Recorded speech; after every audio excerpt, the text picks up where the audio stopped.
Estamos nós no nosso segundo dia de minicurso, né, chamada Contribuição da Literatura de Autoria Negra na Formação Antirracista dos Professores de Química, de Ciências barra Química, né?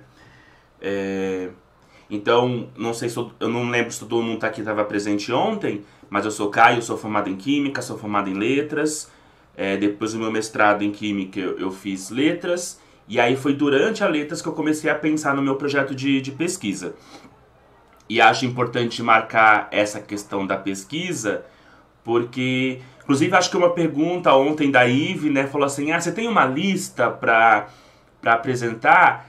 E aí uma coisa que me veio na mente hoje, assim, falei assim, ó, é a minha pesquisa. Na verdade, a minha pesquisa, ela tem como missão, né, e a gente quando faz uma pesquisa, principalmente de doutorado, é aquilo que a gente vai seguir estudando, né, em tese até o final da nossa carreira, né? Então, a minha carreira vai ser nesse sentido, né, de encontrar mais escritores negros de modo que a gente possa tratar especificamente do racismo epistêmico ou o epistemicídio, né, que é o nosso foco de discussão quando falamos de racismo para a questão do ensino de ciências. Então, nós dividimos o curso em 2 dias, como eu falei ontem. Esse link que aparece embaixo é o link que vai estar o material. Peço desculpas que eu ainda não coloquei o de hoje, não coloquei o material, mas assim que acabar eu faço isso. E hoje nós vamos aqui para o segundo ponto, que é sobre essa discussão mais prática. Ontem também nós discutimos a questão da autoria dos escritores, dos trabalhos de pesquisa que trabalham com a interface ciência e literatura. E eu mostrei um gráfico para vocês a partir do Encontro Nacional de Pesquisas em Educação e Ciências, que dos 40 autores, né, dos 40 literatos que apareciam nesses trabalhos, apenas 3 eram negros, né? Então isso mostra, e eu trouxe isso daqui também para mostrar como que uma pesquisa, nenhuma pesquisa fala de raça, de ciência e literatura, mas todas elas são racializadas. Acontece aqui que a gente não costuma se referir ao sujeito branco de forma racializada. Então, é comum olhar para minha pesquisa e falar assim, mas sua pesquisa está tratando raça, mas na verdade tudo tá. Só não está identificado a pessoa branca. E é justamente essa questão que a gente coloca, né? Quando nós falamos do ser humano nas pesquisas, e quando nós não colocamos o aspecto de raça ou de gênero, muito provavelmente esse ser padrão que vai estar ali colocado, que é o homem branco hétero. Então, aqui eu mostro um pouco isso na pesquisa. Todas as pesquisas que que trabalha com ciência e literatura, tem um ser humano fazendo essa literatura. E como a gente não diz qual que é esses marcadores sociais da diferença desses autores, só a minha pesquisa que vai dizer, porque eu estou selecionando especificamente autores negros, a minha pesquisa é taxada de certas questões, enquanto que as outras não são. E esse gráfico mostra que... E eu trouxe também esse gráfico para a gente também perceber como que a gente pode pensar se a nossa pesquisa ela pode ser... como é que eu posso dizer? Se ela pode ser tratada por um viés antirracista. Então, todas as pesquisas, quando a gente começar a pautar sobre quem é esse sujeito, analisar a questão de raça, de gênero. Tem muitas pesquisas, como a Ive falou que faz mestrado, não sei como é a metodologia dela, podemos falar no finalzinho, mas tem muitas pesquisas que fazem questionário e às vezes não se pergunta. É comum perguntar gênero, mas não pergunta a raça do sujeito que está respondendo. Então, eu trouxe isso também para a gente poder pensar em quem faz pesquisa na sua própria pesquisa, ou então quem quer fazer pesquisa, o que ela pode também melhorar aí na sua proposta. E esse em verde, só para retomar, fazia parte de um infográfico de uma pesquisa feita pela Regina Dal Castagne, onde ela mostrava sobre o perfil social das personagens dentro dos romances contemporâneos. Então, para começar a nossa discussão hoje, eu tive que trazer também algo que fez parte do meu estudo preliminar, que foi essa tese que foi feita no meu programa, que se chama Literatura e Ciência Monteiro Lobato. E E uma questão que é importante, sabe esse gráfico aqui que eu mostro para vocês das pesquisas de ciência e literatura? Em muitos trabalhos, esse autor é o Monteiro Lobato. O Monteiro Lobato é um dos autores que é recorrente, seja no ensino de química, no de física, no de biologia. Então tem muitas pesquisas que trazem o Monteiro Lobato. Essa pesquisa foi feita por um pesquisador hoje que está trabalhando na cidade do Maringá, e essa foi a tese dele, onde ele vai ler várias obras do Monteiro Lobato e vai fazer um enquadramento de como que algumas personagens se relacionam com a ciência. Então observem o capítulo 3, está pequeno aqui, tá gente? Peço mil desculpas. O capítulo 4, porque eu queria mostrar tudo para vocês. Que é esse aqui, é só sobre Dona Benta e a ciência. E olha a quantidade de capítulos, né? De subcapítulos que tem, né? De sessões que tem nesse capítulo. Depois tem a Emília e a ciência, o Visconde e a ciência. E um ponto que é marcado nessa dissertação, e aqui, né, gente, quando eu faço uma crítica a um trabalho de pesquisa, não é aquela crítica não acadêmica, essa crítica rasa, do tipo assim, joga esse trabalho fora. É muito pelo contrário. É a gente analisar um trabalho anterior, conseguir entender quais são as potencialidades desse trabalho, quais são os pontos positivos dele, encontrar os pontos negativos, as lacunas, e a partir daí traçar as suas ideias. Então, quando eu olhei, por exemplo, esse capítulo, esse conjunto de capítulos, eu questionei, mas cadê tia Anastácia e ciência? E aí, quando eu vou... Porque embora não esteja não esteja Narizinho e Pedrinho, durante o texto você vai ver a passagem deles, né? E aí, no capítulo 1, que nem deu espaço para colocar aí, acho que foi até antes, foi na introdução da tese, o autor dessa tese, ele já diz que não vai entrar nas questões relacionadas ao racismo. E isso é um ponto... É uma decisão do pesquisador, é uma decisão que o pesquisador tem direito de tomar, mas, ao meu ver, é uma falha. E foi aí também que eu comecei a pesquisar essa questão da autoria negra. Porque a gente entende que o Monteiro Lobato, hoje já é meio que um consenso, que ele era, assim, uma pessoa... A pessoa, né? A figura Monteiro Lobato, ele era, assim, racista. Tem cartas mostrando isso, ele dialogando com outros... cientistas da época, com outras pessoas importantes de São Paulo. Agora, a questão é como que isso entra no texto literário dele. Então, muitas vezes os trabalhos de ensino de ciências, eles vão meio que ignorar esse aspecto, porque há o entendimento de que o racismo só vai aparecer em livros específicos, como a Caçadas de Pedrinho, onde ele diz, né, que a tia Anastácia é macaca, alguma coisa assim. Quando eu digo ele, é o narrador ou a personagem, tá? Mas o que eu fiz? Eu, como falei pra vocês, eu fiz letras, então eu pude me debruçar, né, sobre essas obras. E aí eu fiz uma disciplina inteira sobre Monteiro Lobato, que foi Literatura Infanto-Juvenil 2. Eu fiz, acho que 3 literaturas infanto-juvenis. Tanto que na minha pesquisa até aparece uma outra obra infanto-juvenil que não vai estar aqui, porque é de um escritor branco angolano, e a gente tá tratando aqui só de autoria negra. E aí eu peguei 2 obras. Uma obra do Monteiro Lobato que se chama O Poço de Visconde, que é uma obra que tem muita relação com a química, com a geologia, onde a ideia é tentar encontrar, no romance, né, toda a história se passa na tentativa de encontrar o petróleo no sítio do Pica-Pau Amarelo. Não só a tentativa, porque encontra, então tem toda uma questão do comércio, é bem legal do ponto de vista narrativo, né, como que essa obra ela é pensada. E o segundo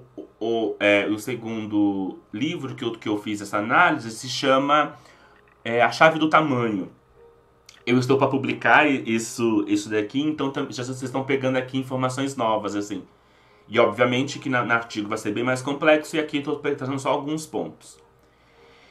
No poço de Visconde, o que acontece com a personagem negra em relação às questões científicas? Era isso que eu estava procurando.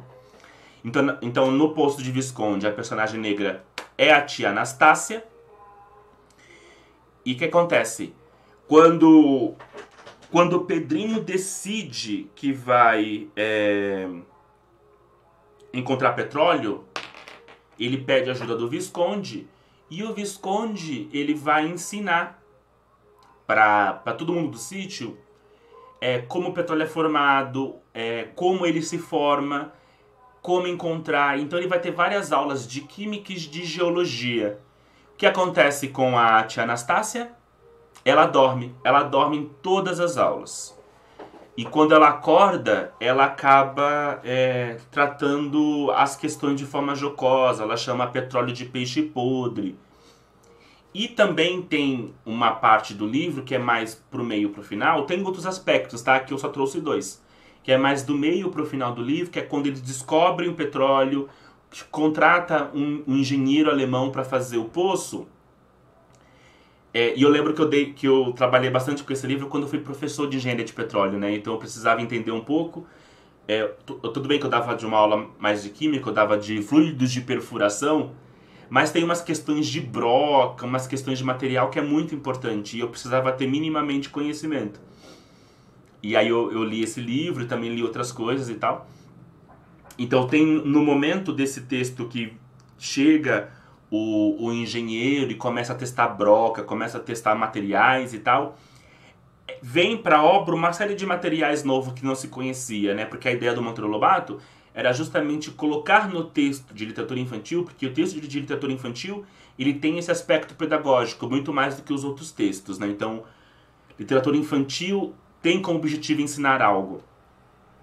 Então ele coloca algumas coisas, alguns materiais novos. E a tia Anastácia, ela é aquela que ignora esses novos materiais. E as explicações que ela dá são sempre assim, explicações sem sentido. Então, chega um novo material, ela vai relacionar com um material qualquer. E aí o Pedrinho prova que não é o mesmo material, ela não acredita. Tem uma hora que eles perfuram abaixo do sal. E aí o engenheiro pega um pouco do sal para mostrar pro Pedrinho. Aí o Pedrinho pega essa água com sal, dá pra tia Anastácia beber e dá pra dona Benta beber. E aí a explicação da dona Benta é sempre no sentido mais científico, mais acadêmico, acreditando nas coisas que o Pedrinho está dizendo. E a tia Anastácia é sempre com umas explicações assim: quem foi o tonto que abriu um buraco na terra e jogou um monte de sal lá dentro? O sal tá caro.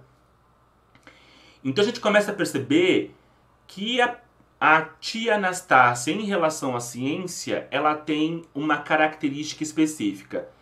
E aí, nesse outro livro, que é A Chave do Tamanho, um ponto interessante é que a personagem é outra. A personagem agora é a tia Febrônia. É uma personagem secundária que acontece nessa obra. E aqui, só para traçar um pouquinho desse texto, esse texto acontece durante a Segunda Guerra Mundial. E aí a Emília diz que ela quer acabar com a guerra e que ela vai na casa das máquinas para poder desligar a chave da guerra. Então ela usa lá o super pó, né, que é o pó de pirim-pim-pim, vai até a casa das máquinas e vê um monte de chave. E ela decide usar um método científico, que você tem que abaixar, desligar chave por chave para ver o efeito e tal. Só que a primeira chave que ela desliga é a chave do tamanho. E aí todos os seres humanos ficam pequenos. Então, quando ele diminui de tamanho, aí você começa a ter uma série de questões científicas e matemáticas na obra, porque todo cálculo, né, dos tamanhos, tudo, o Monteiro Lobato fez cálculo para manter tudo a proporção. Tem essa questão da física, né, que quando a gente muda o ponto de vista, a gente muda o modo como nós vemos as coisas. Então, por exemplo, um vento que era super manso quando eles eram grandes, agora quando eles são pequenos, arrastam eles. Então muda o ponto de vista, muda como a natureza age sobre eles e como eles veem também as coisas. E o que é mais latente nessa obra é a questão daquela teoria da biologia que estava ali começando a ficar forte, que é a seleção natural, que os mais fortes precisariam sobreviver. Então, assim, enquanto todas as personagens elas queriam voltar a crescer, a Emília ela falava, não tem mais jeito. Agora, para a gente sobreviver, nós temos que nos adaptar, porque o importante é que os mais fortes sobrevivem. Então, o discurso da Emília era o discurso da ciência do momento, que esse discurso da seleção natural, dos mais fortes sobrevivem, que estava vindo ali em peso. Então, só que o que vai acontecer? Essa tia Febrônia, que é a empregada de uma outra fazenda, ela é retratada pelo narrador como um inseto preto. No primeiro momento, quem vê, e isso é o trabalho de um analista, de um crítico literário, né? No primeiro momento, quem vê a Emília vê 3 insetos. 2 insetos rosas e um inseto preto. Quando ela chega perto, aí ela vê que são 3 pessoas. E ela não sabe o nome da tia Febrônia, mas ela fala, é a tia Anastácia daqui. E aí, nessa narrativa, nesse momento, ela aprende o nome. Ela aprende porque um outro personagem fala, essa aqui é a tia Febrônia. Só que o narrador na obra, mesmo já mostrando qual é o nome da personagem, insiste em tratá-la como inseto preto. E a outra questão, como eu falei para vocês, a Emília nessa obra ela tem um discurso da ciência, a questão da seleção natural. Então, toda obra literária ela tem um pacto com o leitor. Então você está lendo a obra, você está vendo essa obra, já está no capítulo 5. Então você já criou um pacto com a personagem, você já sabe que a Emília é a voz da ciência. Você sabe que o modo como a Emília está tratando a obra é sempre com argumentos lógicos. E aí ele coloca a personagem negra, que é a tia Febrônia, para ser sempre contrária à explicação da Emília. Então o leitor que tem um pacto com a Emília, que é a voz da ciência, ao ver sempre a personagem negra contrária a Emília, isso faz com que a gente pense o quê? Essa negra é burra, ela não está entendendo o que a Emília está falando. Então nós começamos a perceber que o uso da literatura para fins eugênicos muitas vezes são ignorados em trabalhos que colocam a literatura lobatiana em contexto interdisciplinar com o ensino de ciências. Porque ao tecer essas 2 personagens que são adversas ao conhecimento científico e ao conhecimento tecnológico, isso não é por acaso. A construção dessas personagens está ligada com o princípio pessoal do autor, que era favorável à eugenia, que era uma pessoa racista declaradamente. Então, porventura, uma obra do Lobato que não aparece... Lembra que nós tratamos ontem do racismo individualista, do racismo institucional, do racismo estrutural, e que nós mostramos a metáfora do iceberg? Vocês podem ter certeza, se as questões das personagens negras não estão relacionadas com o aspecto visível do iceberg, que é ofensas e xingamentos, vai ter pontos ali que está relacionado com a questão, pensando na metáfora, né, com a questão submersa. E aqui é o epistemicídio, onde o conhecimento negro ele é sempre menosprezado no sentido de que essas pessoas negras construídas na obra, elas não têm interesse pela ciência. E aí a pergunta é justamente essa, né? Porque a gente pode escolher uma obra que não vai ter nenhuma ofensa, mas ao construir uma personagem negra e um professor entrega esse livro, esse trecho, essa narrativa, na sala de aula, Será que isso não impacta as crianças negras a não quererem fazer ciência? Esse é um dos motivos, né? E uma das pequenas coisas que podem acontecer, né? Por que mulheres negras, principalmente, são desmotivadas a tratar de ciências? E aqui eu trouxe uma indicação de filme, não sei se vocês já viram, que é um filme da Netflix chamado A Gente Se Vê Ontem, que vai justamente... nós podemos analisar a partir dessa pergunta, né? Como personagens negras são representadas em relação às questões científicas e tecnológicas. Na obra do Monteiro Lobato nós já vimos. As pessoas negras, elas são tratadas como pessoas sem intelectualidade, porque é isso que a faceta intelectual do racismo coloca. Pessoas negras não são intelectuais, elas não possuem pensamento crítico, não possuem pensamentos lógicos. E isso vai estar em diversas narrativas que muitas vezes nós, professores de ciências, não nos damos conta. Por isso que é importante, na aula de ciências, trazer mulheres negras, homens negros, pesquisadores indígenas, porque é preciso que a gente demonstre sempre que pessoas de outras raças, de outras etnias, pessoas diversas, produzem conhecimento científico. E eu trouxe esse A Gente Se Vê Ontem, primeiro porque ele é inspirado num livro que eu citei ontem, que foi o Kindred, Laços de Sangue, da Octavia Butler. Aquele livro sobre viagem no tempo de uma pessoa negra. Aqui funciona um pouquinho diferente, mas, por exemplo, numa das primeiras cenas do livro, você vai ver o professor da escola lendo esse livro. Então você tem uma menina negra, e ela junto com a turma dela, eles são pessoas assim fascinadas por ciência e eles querem fazer uma máquina do tempo. Eu não vou dar mais spoilers sobre o que acontece nesse filme, porque é um filme, gente, bastante tocante.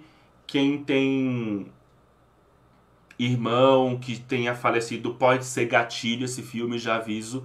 Mas do ponto de vista como que esse filme ele é construído a partir das questões da relação da personagem com as ciências, que é o interessante. Então nem sempre, que é isso que eu quero mostrar aqui para vocês, nem sempre o objetivo de trazer uma obra de literatura para dentro da nossa questão de ciências, lembra lá dos 5 motivos da oficina passada?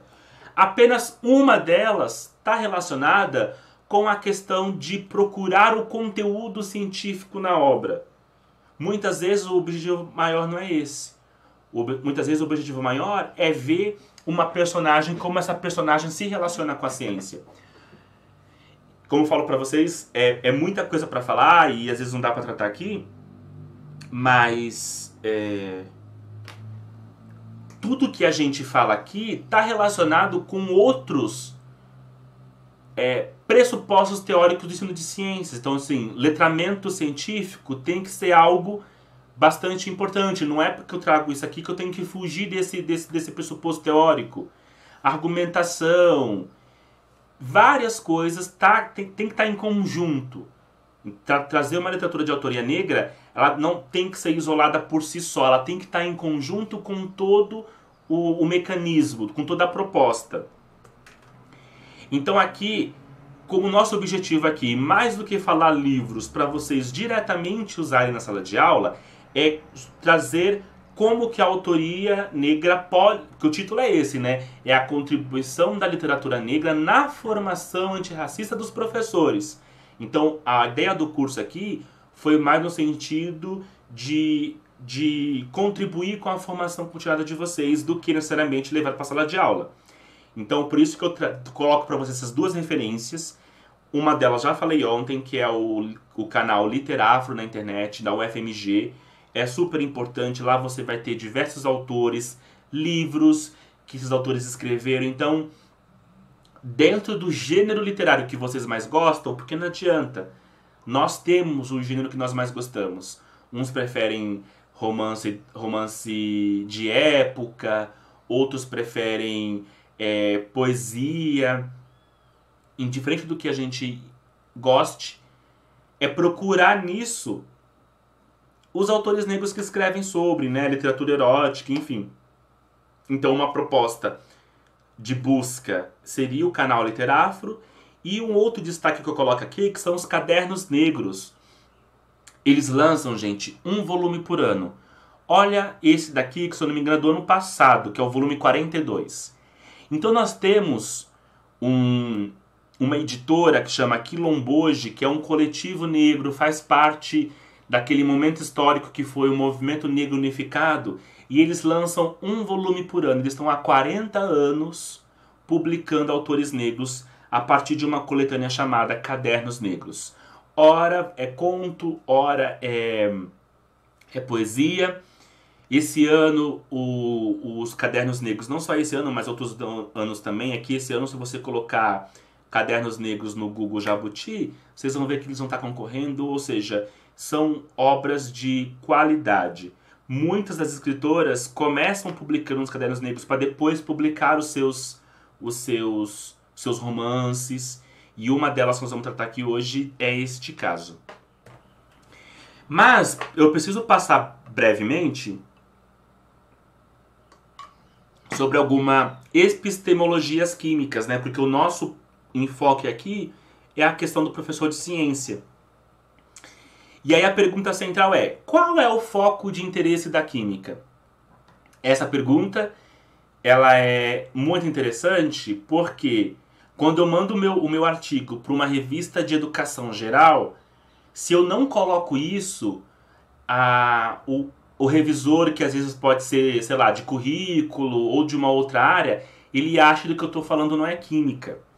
E a gente não pode esquecer que o foco da química são as substâncias e os materiais. E esse trabalho das substâncias e materiais, ele pode se dar a partir das propriedades, da transformação e da constituição. Eu mesmo, quando aprendi química, eu achava que química era os átomos, era os elétrons, os prótons. Isso é constituição. Existe um outro aspecto da química que precisa ser trabalhada na escola, que principalmente são as propriedades e a transformação. Então aqui, para dar um exemplo, eu peguei a água, que é essa molécula, essa substância comum. Então, por exemplo, se eu pego a água e eu digo constituição por quê? É formada por hidrogênio e oxigênio. Né? Todo mundo... a água é uma das moléculas mais famosas, então a gente sabe que a água é H2O. Então é formada por hidrogênio e oxigênio. Uma propriedade da água. A água é uma substância líquida a 25 graus Celsius. Isso é uma propriedade. E uma transformação, coloquei aqui uma equação química, né? Em certas condições, o gás hidrogênio com o gás oxigênio acaba formando água. É claro que essa equação química é uma representação da transformação, porque a transformação de fato seria se eu conseguisse ver essa transformação ocorrendo, né? Ou ver o antes e o depois, não necessariamente ver o momento. Mas se eu chego na escola e eu pergunto para o aluno o que é a água, eles podem me responder uma que eu já falei aqui: água é H2O. Outros podem me dizer, eles podem estar com uma garrafinha como eu estou aqui e dizer água é isso daqui, que é esse líquido incolor. Ou ainda podem me dizer, se essa pessoa for um estudioso, porque hoje na internet tem tudo, e acho que quem dá aula para o primeiro ano de ensino médio ou para disciplinas de ciências, é muito comum chegar em química e os alunos já começar a falar muito de átomo, de prótons, de bóson de Higgs, porque essa questão molecular é algo que fascina muitas crianças, né? E a pergunta, como que a gente começa com as crianças fascinadas por isso e elas terminam o ensino médio odiando isso? Então, um aluno que é desse nível, que gosta dessa parte mais microscópica, ela vai dizer que a água é quando você tem um átomo central do oxigênio ligado com dois hidrogênios a um determinado ângulo, determinado comprimento de ligação. O que eu digo com isso aqui? Que nós temos 3 formas de dizer o que é água. E essas 3 formas, na verdade, elas precisam estar juntas, porque essas 3 formas significam uma coisa só, que é a água. Então nós vamos ter um pesquisador, né, que é bastante clássico esse texto, que é o Johnston, que ele vai trabalhar sobre os níveis de representação da química. E ele vai dizer que nós podemos ver a química do nível simbólico, porque H2O é uma simbologia do que é a água, né? Tá lá na tabela periódica. O hidrogênio, o oxigênio, a gente faz essa simbologia. Isso, quando eu digo que a água é isso daqui, ó, professor, material líquido incolor, ele está dizendo, ele está tratando dentro do nível macroscópico. E esse que eu falei para vocês, né, que envolve ângulos de ligação, quem está ligado com o que, é o submicroscópico. Acontece que muitas vezes para a água é mais fácil o aluno dizer o macroscópico e o submicroscópio. É o caso da água, né? Agora, vai depender de outras substâncias que eles não vão fazer a menor ideia do que é o macroscópico e nem o submicroscópico. E a gente vai precisar trazer isso para a aula. Um outro aspecto importante que foi teorizado, né, didatizado por Mortimer, Machado e Romanelli, é que a química pode ser compreendida, né, por 3 aspectos: o aspecto teórico, o aspecto fenomenológico e o aspecto representacional. Mas o que isso nos mostra, né? Que na pesquisa no campo, o que mostrou, né, quando os pesquisadores começaram a trabalhar com esses pressupostos teóricos? Primeiro ponto é que existe uma ausência da inter-relação. E por conta dessa ausência, o que vai acontecer? Vai haver predominância do submicroscópico e do simbólico, ou ainda do representacional e do teórico. Então nós vamos fazer uma aula muito teórica, muito giz-ilosa, e o aspecto macroscópico e o aspecto fenomenológico, ele é basicamente ausente em muitas propostas didáticas. Acredito, isso era até um certo tempo atrás, nós estamos mudando muito isso, né? Os trabalhos dos pesquisadores, muitos pesquisadores como a Ive está aqui, que faz mestrado e faz que é professora, começa a modificar essa percepção, né, sobre ciências, e nós estamos tendo melhoras, uma melhora pequena, mas nós estamos tendo. E é importante eu tratar isso, por quê? Porque vai ser sobre essa questão macroscópica e essa questão fenomenológica que é o que eu vou ver na literatura. Então nós não vamos esperar numa literatura que tem aspectos submicroscópicos, que tem aspectos representacional. Pode ter uma literatura ou outra, né? Principalmente se essa literatura foi escrita por um químico, porque ele existe, gente. Por incrível que pareça, existe. Há químicos que fazem literatura de modo com temas incomuns, né? Com temas mais comuns possíveis. E há químicos que escrevem literatura a partir de tema de literatura mesmo. Então, isso eu gostaria de deixar em destaque aqui, que ao ver essa obra literária, nós vamos ver um aspecto quase sempre macroscópico e fenomenológico. Nós que precisaremos fazer um trabalho com isso para fazer a inter-relação. Fazer com que aquilo chegue no submicroscópico e no simbólico. Claro, obviamente, quando isso não for fictício, porque a gente pode ter materiais... Eles podem ter materiais... Porque todos os materiais na literatura são ficcionais. Mas você pode ter materiais ficcionais realistas e não realistas. Já vou tratar com vocês sobre isso. E isso é importante pensar que na literatura pode ter materiais e substâncias. Geralmente ali vai estar aspecto macroscópico e fenomenológico, porque é com isso que vai fazer a gente pensar que a implementação da lei a partir da literatura não é um evento, não tem que ser só no 20 de novembro, mas em todo o currículo, como nós falamos na semana passada. E o outro aspecto é muito importante ter sempre um professor de português parceiro, porque pode ter aspectos daquela obra que de fato demande de um trabalho maior de análise, de cuidado, de leitura, porque senão vai acontecer como eu mostrei para vocês no trabalho anterior, né? Ontem. A existência da palavra droga, que nem significa no texto droga ilícita, vai fazer com que o leitor, que o aluno, analise só por essa perspectiva e ele ache que a negra do poema é usuária de drogas e por isso ela chora. Um professor de química, ele não tem informação para mediar essa leitura. E é sempre importante que Se for usar em sala de aula, que tem um professor de português em conjunto. Por isso que o nosso foco aqui é mais na formação dos professores mesmo. Como que isso pode modificar o olhar de nós professores para a nossa sala de aula.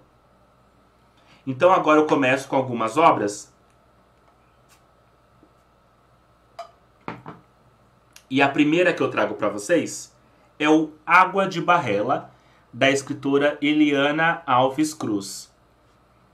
Nessa obra, nós vimos ontem uma obra que era do Machado de Assis, onde ele usava o léxico químico para descrever essa ideia, né, do tempo cura. Então ele usava o léxico químico para fazer isso de uma forma poética, de uma forma literária.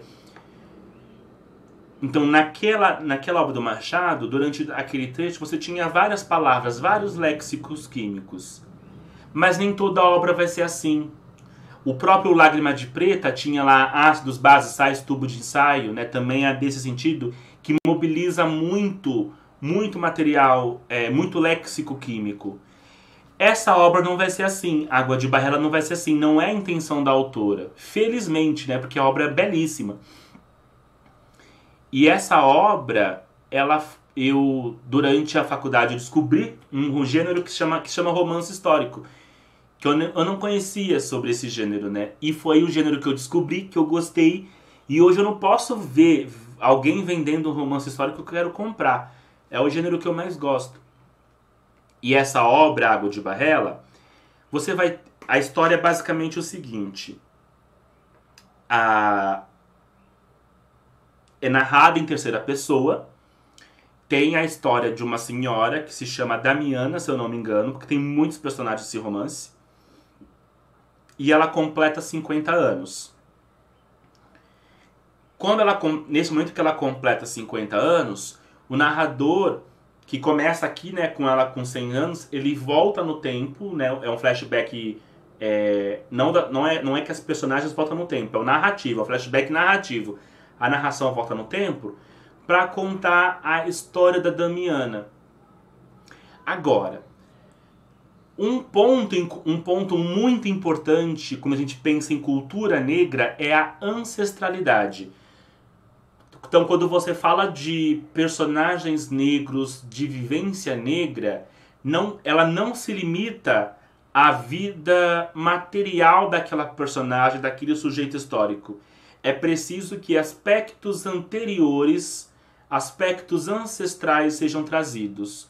E a obra traz brilhantemente isso. Porque a Damiana, a história da família dela, vem de quando 2 africanos que eram cunhados em África foram escravizados. E eles foram escravizados em um contexto histórico que era proibida o tráfico negreiro. Nós temos uma expressão que se chama para inglês ver, e essa expressão que é muito comum no português, né? Isso aí é para inglês ver, ou seja, que não tem efeito nenhum, ela surgiu justamente por conta dessa lei de proibição do tráfico negreiro.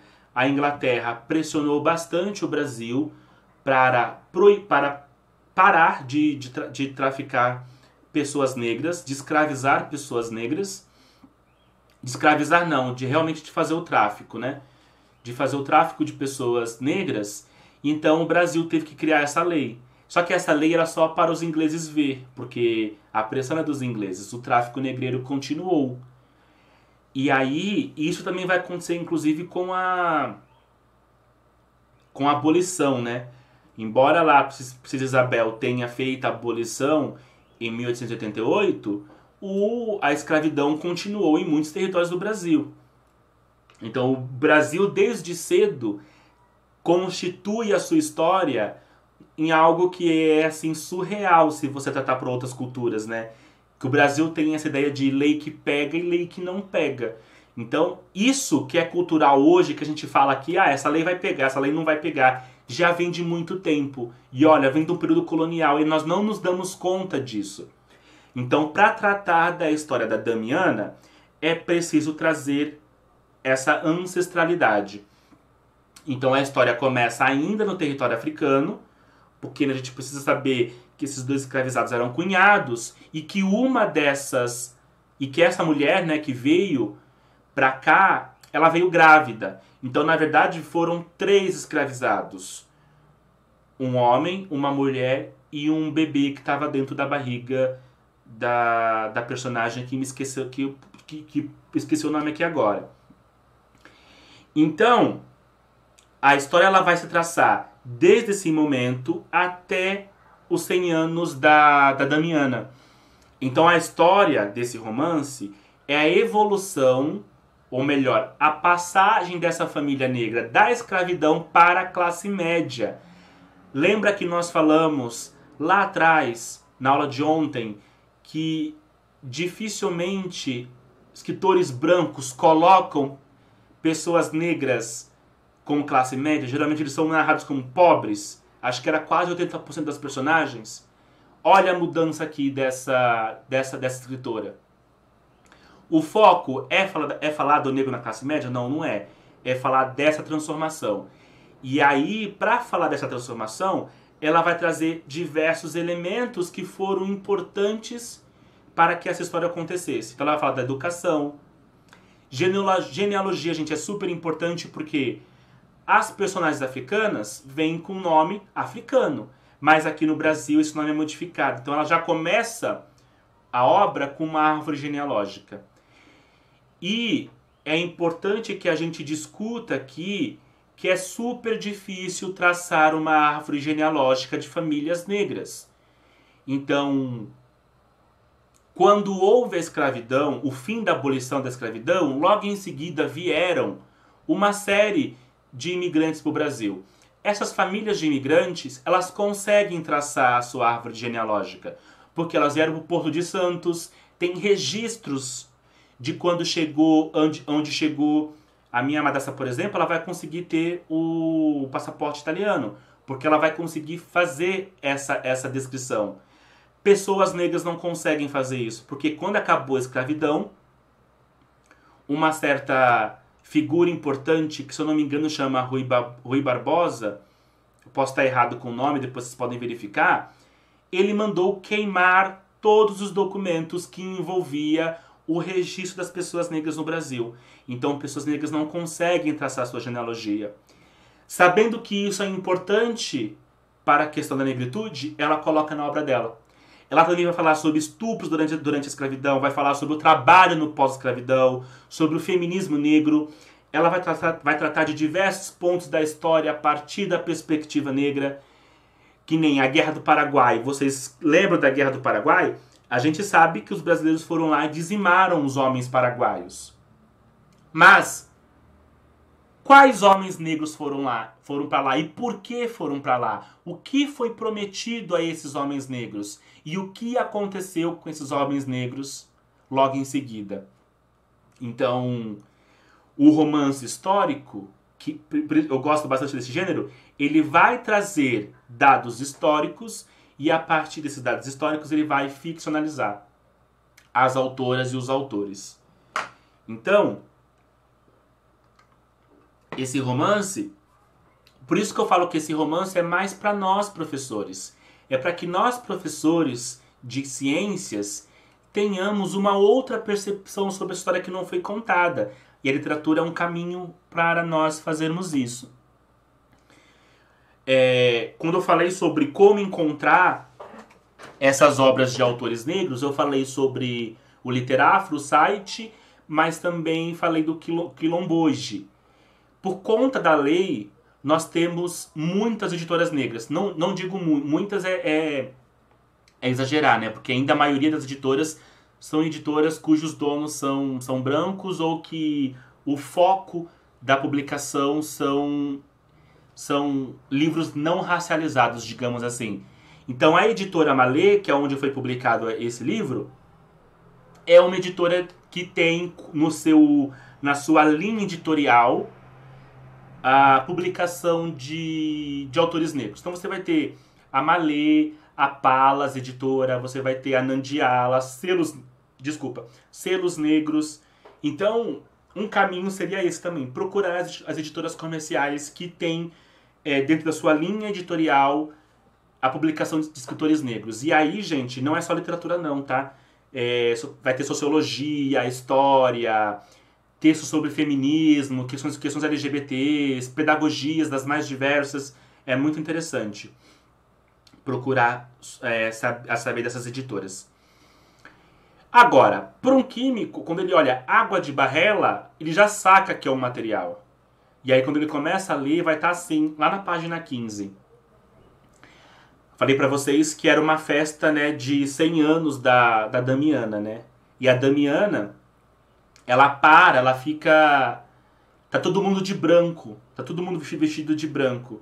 E ela começa a ficar pensativa. Aí o narrador, né, que ele muitas vezes, o narrador dessa obra, ele entra na mente da personagem. Então, aquilo que poderia ser a personagem falando, quem vai falar é o narrador. Mas isso peço desculpa, isso aí é detalhe de crítica literária. Aí o narrador diz: aqueles moços e moças que ali estavam, certamente nunca tinham visto uma barrela. Aquela água com cinzas de madeira que se colocava na rouparia para branqueá-la. Eu coloquei em destaque esse trecho porque aqui só reforça aquela hipótese que eu tinha, que é água de barrela material. Opa, água com cinza para branquear a roupa? Então, se eu coloquei água com cinza, alguma reação acontece ali. E com uma função, é branquear. Então nós temos um alvejante dos tempos coloniais. E olha que legal que o narrador continua.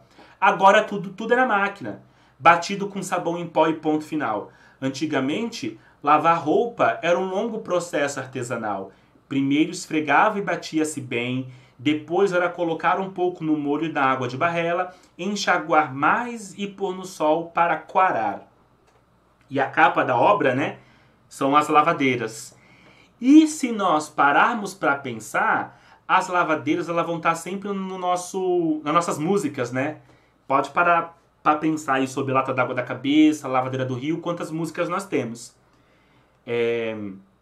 Então, por exemplo, quando nós temos um trecho que fala sobre água com cinza e máquina de lavar, então se você é um professor que gosta de tratar a partir da história da ciência, poderia fazer isso, né? Poderia fazer uma abordagem histórica sobre os alvejantes que fosse desde o período colonial até o sabão em pó moderno. E aí, nesse momento, colocar quem foram os sujeitos que construíram aqueles materiais, desde a água de barrela, que é um saber ancestral, um saber tradicional, e também o sabão em pó. A água de barrela ela é interessante porque ainda hoje é feita, né? Se você colocar no dicionário, você vai ver que água de barrela, de fato, é lixívia, é um outro nome que é dado, né? Vou apressar um pouquinho aqui. E aí, além dessa proposta histórica, né? Para nós, professores, podia ser assim, né? A partir da reflexão social que o romance produz no leitor, abordar os alvejantes.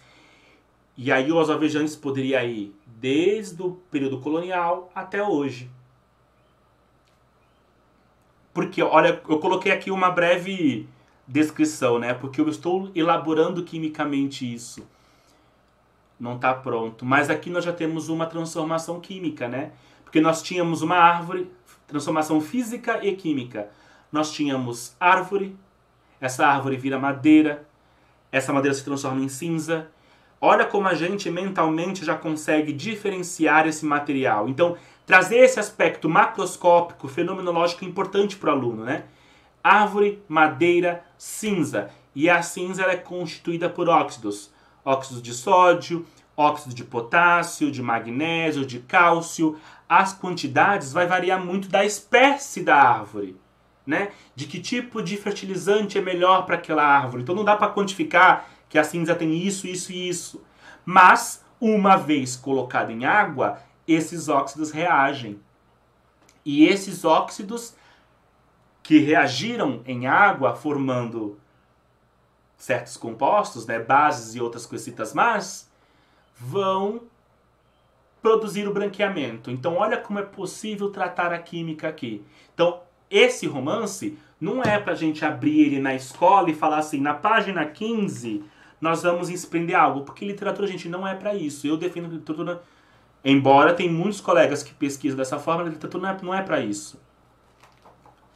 Contudo, você, professor, quando leu essa obra, você já consegue pensar de forma diferente os alvejantes. Você consegue pensar de forma diferente que no Brasil colônia inteiro, quem produzia trabalho eram os negros. Se eram os negros que produziam trabalho, eu sempre brinco, não houve telecurso para os portugueses ensinar os negros como é que se fazia as coisas. Os negros tinham conhecimento. E eu trato isso num outro artigo meu, que é sobre Francisco de Oxum, sobre a mineração. Mas não é o foco aqui hoje. Então, se vocês colocarem na internet, colocar, por exemplo, alvejante caseiro, água sanitária caseira, vocês vão ver diversos vídeos ensinando como se fazer a água de barrela. E aí, nesses vídeos, você vai ter coisas fantásticas, como, por exemplo, eles vão dizer assim, olha, não use isso no alumínio.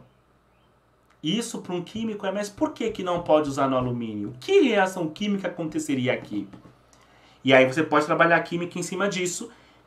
Você pode trazer a questão histórica, trazer os negros, os escravizados, esse conhecimento, e depois ir para uma questão fenomenológica, mostrar um procedimento na internet, por exemplo, discutir a química ali.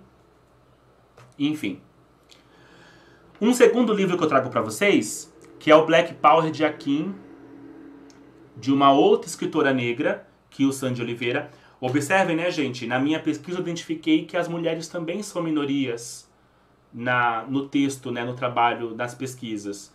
Então, eu seria hipócrita, digamos assim, se eu fizer a problemática e eu não colocar a problemática na minha pesquisa. Então, das duas que eu trato aqui, são mulheres negras.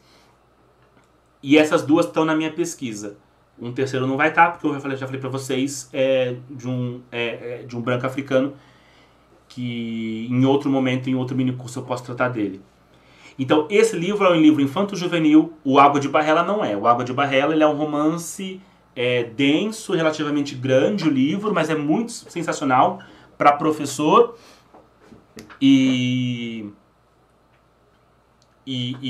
para leitura em sala de aula é algo complicado, assim. Agora, o Black Power de Akin, não.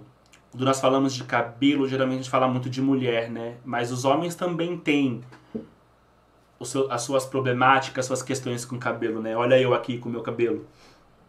Então, eu gostei desse romance, desse texto, desse livro. Por isso que eu trouxe esse livro.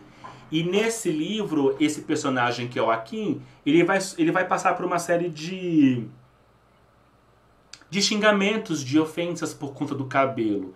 Ele vai usar boné porque ele vai querer esconder os seus cabelos. E aí esse personagem que está ao lado, que é o senhor Dito, o seu Dito, que é o vô do menino, lembra a questão da ancestralidade? Porque poderia ser o pai ensinando para ele, né? Porque a gente aprende na escola que essas questões de pai para filho. Mas na epistemologia africana, a ancestralidade ela é muito mais forte. Então, geralmente, são as pessoas mais velhas da família que vai ocupar essa função de ser... repassar os conhecimentos. Então, a ancestralidade está nesse livro a partir da relação desse menino e do seu avô. E quando o seu avô... Na verdade, o avô percebe que o menino tá incomodado, mas ele deixa as coisas acontecerem, deixa o aprendizado acontecer por esse menino. E aí, quando acontece, e aí esse avô intervém e começa a falar para ele, mostrar para ele como que os antepassados tratavam dos cabelos.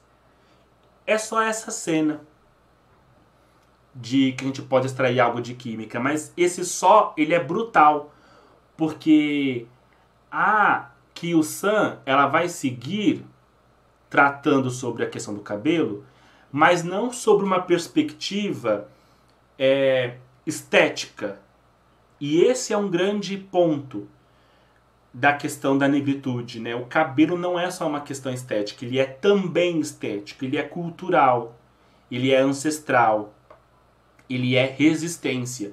Então, se vocês gostarem do tema, os trabalhos da Nilma Lino Gomes, que é professora emérita da Federal de Minas Gerais, que já foi reitora da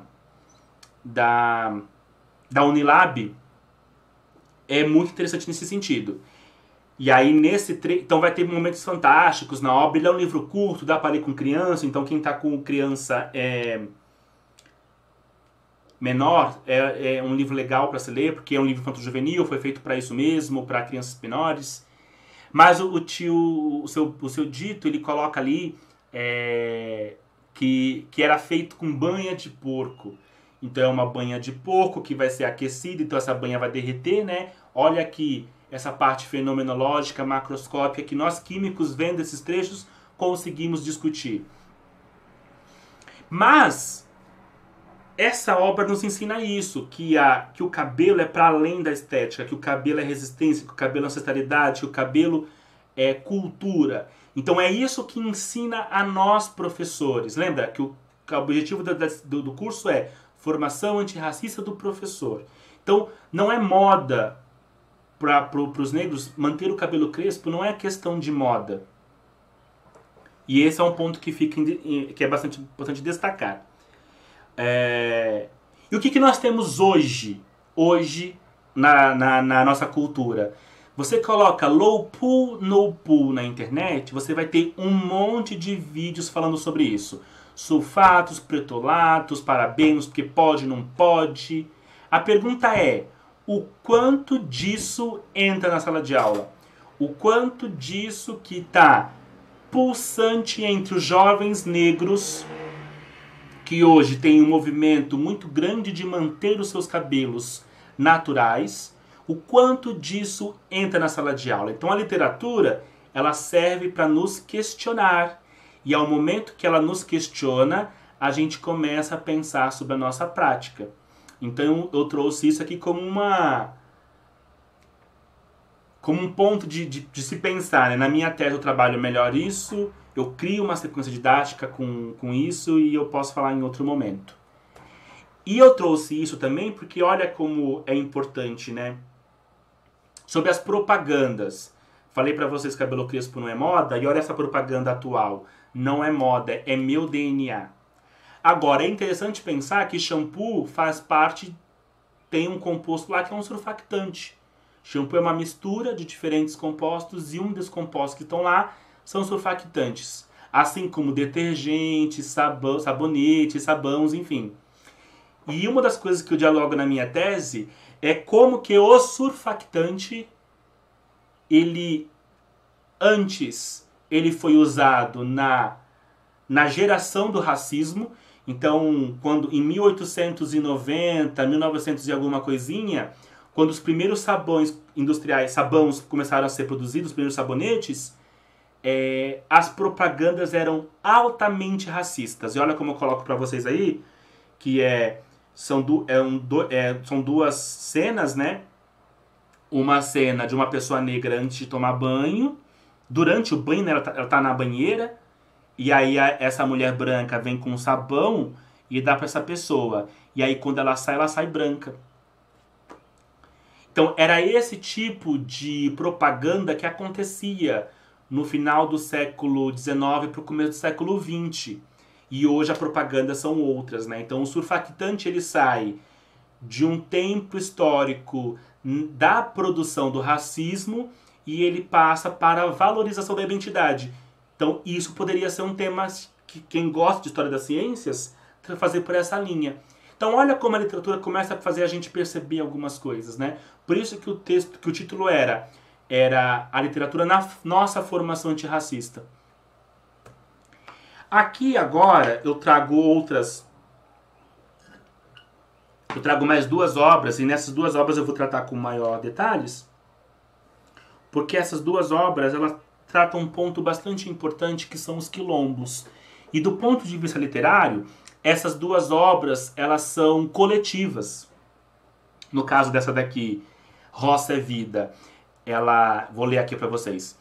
Escritores e ilustradores quilombolas e aquilombados do Vale do Ribeira, no sudoeste de São Paulo, transformaram o trabalho coletivo na roça em uma obra poética e forte para inspirar jovens professores e professoras sobre a importância do sistema agrícola tradicional quilombola, reconhecido pelo Instituto do Patrimônio Histórico e Artístico Nacional IFAM como Patrimônio Imaterial do Brasil.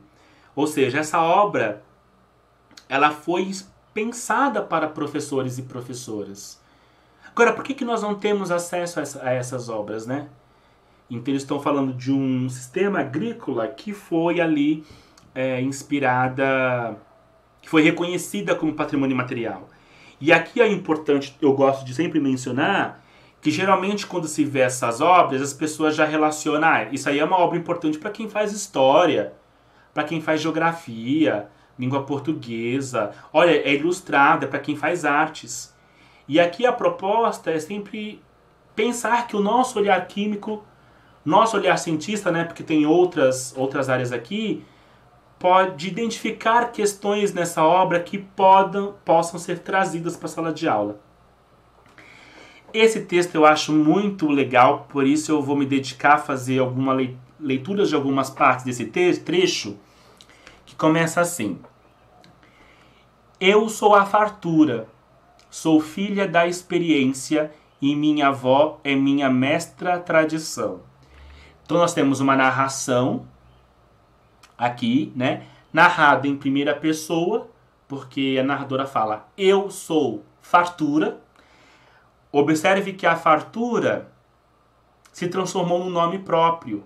Fartura é um substantivo comum e nessa obra ela se transforma em substantivo próprio. E há um outro substantivo comum que também é transformado em substantivo próprio, que é tradição. Muitos filhos e filhas da minha avó foram trazidos de diversos países da África e formaram quilombos no Brasil. Todos nós, quilombolas, somos detentores de um bem, o rico conhecimento ancestral herdado da tradição. É importante a gente ter essa sensação, né, que eu falei para vocês que existem as diretrizes curriculares quilombolas e que elas poderiam também trazer ideias para a nossa prática, né? Por quê? Os quilombos fazem parte da história do Brasil.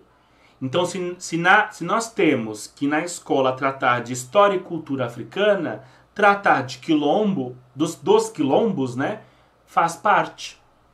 Inclusive no meu canal, gente, eu falo dessas duas obras aqui, mas antes disso eu faço uma breve explanação do que é o quilombo, do que nós temos que ficar atentos aos quilombos, né? Então, vocês vão lá no meu canal, procura um vídeo chamado Os Quilombos na Literatura e a Geração dos Temas de Química, porque pelo menos até a metade dele vai ser só uma explanação histórica de quilombo que eu acho que é interessante para vocês. Aqui, infelizmente, não dá tempo, mas vocês têm esse material complementar para vocês seguirem aí os estudos.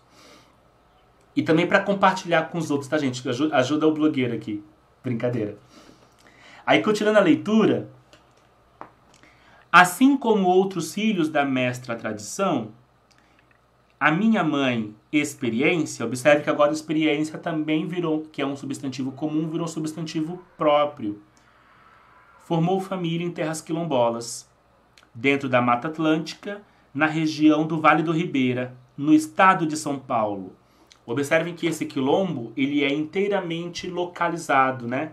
É no Vale do Ribeira, no estado de São Paulo. Por que disso? Porque um outro quilombo vai ter uma outra tradição.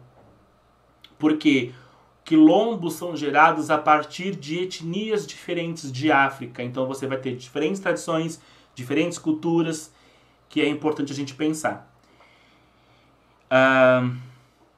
Vamos continuar aqui.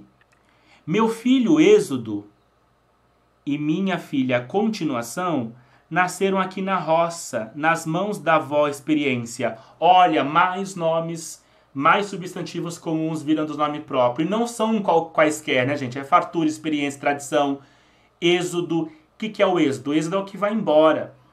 Continuação é o que perpetua. Né? E por que disso?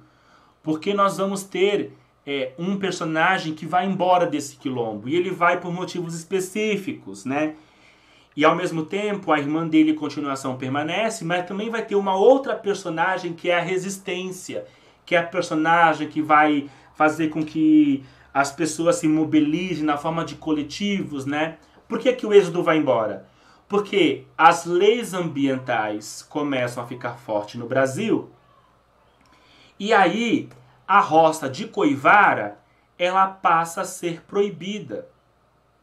Então é preciso que a personagem Resistência, e aí se é proibida não tem mais como plantar, então a personagem Êxodo vai embora. Então a personagem na obra, o nome dela é a ação que ela a função que ela desempenha na narrativa. A personagem Êxodo vai embora e a personagem Resistência mobiliza coletivamente para quê? Para que a roça de Coivara seja reconhecida como um bem imaterial dos quilombos, de modo que elas possam voltar a ser feitas no quilombo, né? Então aqui tem um trechinho assim, aí pergunta assim: mas o uso do fogo agride o meio ambiente, disse o entrevistador. Aí a Resistência continua: do jeito que fazemos não agride não. Olha, primeiro escolhemos a área fértil para fazer o roçado e a derrubada de vegetação. Depois picamos os galhos das árvores já derrubadas. Em seguida fazemos o arceiro para o controle do fogo durante a queimada. Posteriormente selecionamos as sementes e mudas para o plantio. Então observe, é feito todo um trabalho para que essa roça possa ser feita. Quimicamente, eu começo a pensar, por que é preciso queimar o solo? Queimar o galho? Fisicamente, a barreira está ali, né? É preciso fazer a barreira para que o fogo não se espalhe. Mas, quimicamente, qual é a necessidade do fogo para o plantio? Então, aqui a gente começa a pensar quimicamente, né? As cinzas das queimadas possuem cálcio, fósforo, magnésio e entre outros nutrientes. Então, esse queimado do solo permite que aquele solo possua nutrientes para que a plantação possa crescer. Então, quimicamente e cientificamente, existe uma explicação ali. Então, dependendo do contexto de aula que você tiver, você pode trazer essa cultura negra, essa cultura quilombola para sua aula. Ou seja, não precisa esperar o 20 de novembro para contextualizar um conteúdo, seja de química, e aqui também possa ser pensado na biologia, para poder trazer questões da africanidade, da ancestralidade negra no país. Principalmente agora que nós temos um presidente que, quando acontece uma queimada no Pantanal, o que ele vai dizer? Olha aqui, ó. Queimadas feitas por quilombolas e indígenas não prejudicam o meio ambiente. A matéria precisa dizer isso. Porque logo em seguida, aqui no título auxiliar, o que eles vão dizer? Presidente Jair Bolsonaro disse que incêndios florestais acontecem em áreas onde índios e caboclos queimam seus roçados.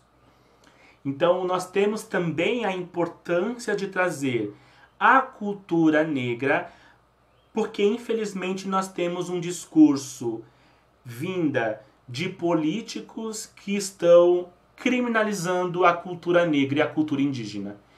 Então, nós temos ali uma missão cidadã do professor, uma missão ética e também uma missão científica. Para finalizar, eu trago uma outra obra, que também é uma obra coletiva. No caso aqui, esse se chama O Calunga Tem História. Ela foi escrita, né, por dois autores, que é a Juliana Moraes Franzão e o professor Guimes Rodrigues Filho. O ilustrador foi o Rubem Filho, que é um ilustrador super conhecido. Ele tem um site dele que vocês podem encontrar várias ilustrações dele, que possa ser inclusive ali um indicativo da gente continuar a fazer nossas leituras de autores negros, né?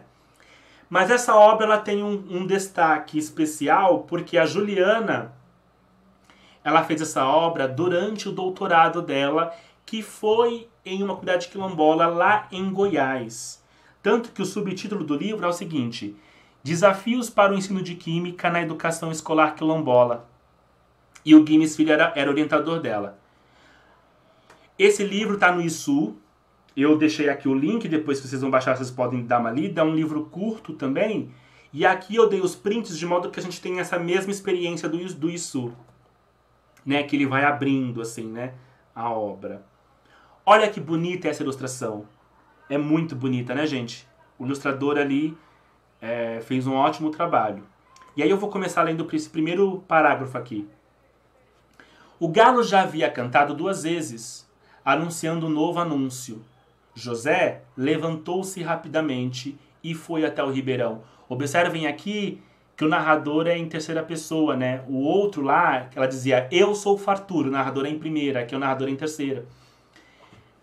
Eu gosto de falar essas coisas para a gente atentar como que os textos são construídos de formas diferentes. Antes de ir para a roça ajudar o pai, precisava encher várias latas com água para atividades domésticas, né? E aí vai indo. Observe aqui o último parágrafo, nesse trecho. Em 2015... quando o ensino médio começou a ser ofertado na escola estadual quilombola, extensão de Maiadinha, ele retornou aos estudos, estava com 23 anos, sua turma era sua turma era a primeira a concluir o 2º grau na escola. Olha só que interessante. E que interessante e que triste como que a gente consegue modificar isso a partir de políticas públicas. Essa comunidade não tinha ensino médio. Não havia escola de ensino médio para a comunidade quilombola. E observem, assim como lá o outro era colocado, né, Ribeirão, Vale do Ribeira, em São Paulo, aqui também é colocado essa questão pontual, né, geográfica. É a Escola Maiadinha Calunga 1, Escola Calunga 1, extensão Maiadinha. E aí, essa escola em especial, ela é lá em Goiás. Então você tem uma série de ilustrações muito bonitas, sempre com textos, e como ela foi feita por escritores químicos, vários desses trechos apresentam ali indicativos de como que a química poderia ser abordada. Então nesse trecho aqui eu não vou ler, ele fala que essa senhora sabe fazer garrafadas. Garrafadas eram as plantas medicinais. Ela pegava a parte das ervas e pegava as ervas medicinais e fazia os líquidos, né, os xaropes. Aqui também fala sobre esse tipo de fazer essa plantação aqui. Deixa eu ver se eu consigo pegar o nome. Eu não vou conseguir pegar o nome. Mas tem um nome específico para esse tipo de roçado aqui, que é meio que suspenso. Então tem algumas coisas aqui nesse texto que dá indicativo de como trabalhar alguns conceitos de ciência. Aqui nessa outra imagem, aparece aqui, ó, todas as garrafadas, né? A imagem ilustra isso, né? Essas plantas medicinais que foram feitas por essa mulher negra, né? Esses xaropes medicinais. Porque a gente sabe que a escravidão, ela não dava, durante a escravidão, ela não dava auxílio médico aos escravizados, deixava eles morrer. Então, se não fosse os conhecimentos dos escravizados e dos indígenas, essas pessoas não teriam auxílio à saúde, né? Teriam sido dizimadas, as pessoas negras especificamente. Então, esse conhecimento ele é bastante importante e é um tipo de conhecimento que a gente pode levar para a sala. É extração? Como é que é feito, né? O que é extração? Então, a partir podemos discutir alguns aspectos. Aqui eu trouxe um que também envolve cinzas. Eu vou ler só um trechinho, que é assim. A chegada dos alunos à escola era festiva. Eles conversavam animados e aos poucos iam para suas respectivas salas. Naquele dia, a professora de química do 3º ano estava concluindo seus estudos a produção de sabão. Então aqui nós temos, ó, a cinza, acho que o mouse vai cobrir. Mas no chão tem uma folha branca, perto do número 20. Tem uma folha branca que tem cinzas em cima. Tem uma lata aqui e tem esse caldeirão. Ela está fazendo algo que se chama diquada. Procura na internet, gente, o que é diquada. Para vocês verem. É muito legal. E inclusive o trecho até coloca coada, diquada, porque tem várias formas de você falar. É muito, assim como a água de barrela, e a água de barrela ela é uma etapa para fazer a diquada, a gente consegue perceber que existe possibilidade de discutir o trabalho de pessoas negras que aparecem na literatura, que a gente pode ficar conhecendo a partir da literatura, e depois disso é só colocar no Google acadêmico, coloca lá sabão de cinzas, plantas medicinais, coloca saberes tradicionais africanos, e a gente consegue entender como que se algum pesquisador já fez a elaboração mais refinada da química que ali acontece, da biologia, da física e por aí vai. Essa forma, a leitura literária ela é importante, ao meu ver, porque a gente consegue pensar no que procurar, como contextualizar e por aí vai. Então as considerações finais é muito disso, né? A literatura, e eu trago para você nesse sentido, para ampliar a formação humanística nossa de professor e promover o combate ao epistemicídio. Se há séculos é feito a água de barrela, é feita a diquada, é feita a roça de roçado, algum saber ali existe. E como que a gente consegue descobrir esse saber, pensar sobre esse saber. E aí é muito secundário, né? A possibilitar a pensar em temas químicos para a educação antirracista. Esse é um tema secundário, porque para mim o principal é essa formação humanística. Saber onde encontrar, saber o que é, saber como contextualizar, que é o principal, né? Por exemplo, cabelo. Cabelo não é moda. Cabelo tem outros aspectos aqui trazidos.